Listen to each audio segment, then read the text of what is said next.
Hello guys, अस्सलाम वालेकुम। Welcome back to my channel. मैं उम्मीद करती हूँ कि आप लोग सब खैरियत से होंगे। जी गाइस, तो मैं आज की वीडियो में आपके लिए नेट की लॉन्ग मैक्सी के बहुत खूबसूरत और लेटेस्ट डिज़ाइन लेकर आई हूँ। ये वीडियो आखिर तक ज़रूर देखिएगा। उम्मीद करती हूँ कि ये वीडियो आपके लिए फ़ायदेमंद साबित होगी। नेट की मैक्सी बहुत ज़्यादा एक्सपेंसिव होती है क्योंकि नेट का कपड़ा भी बहुत ज़्यादा एक्सपेंसिव होता है और इसके अंदर बहुत ज़्यादा कपड़ा लगता है, तकरीबन 3.5 से 4 गज तक। अगर आप नेट की मैक्सी पहनने के शौकीन हैं तो नेट का कपड़ा लेकर आप किसी अच्छे टेलर से इसकी मैक्सी सिलवा सकते हैं। उसमें एक्सपेंस भी कम आएगा। गाइस, इस वीडियो में आपको ब्यूटीफुल कलर और यूनिक डिज़ाइन मिलेंगे।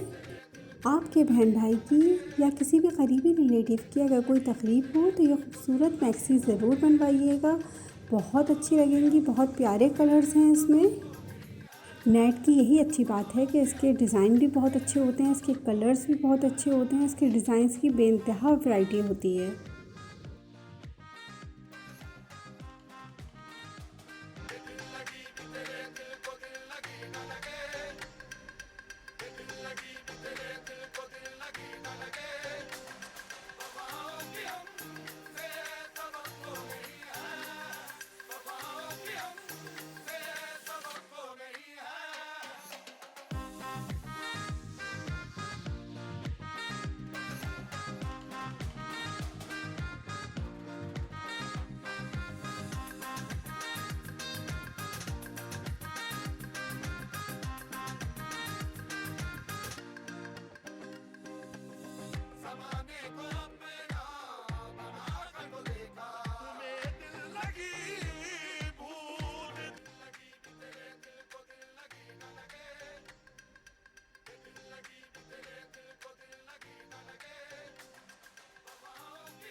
जी गाइस, तो आपको मेरी आज की वीडियो कैसी लगी? अगर वीडियो पसंद आए तो मेरी वीडियो को लाइक करें, मेरे चैनल को सब्सक्राइब करें और मुझे कमेंट करके ज़रूर बताएं वीडियो आपको कैसी लगी।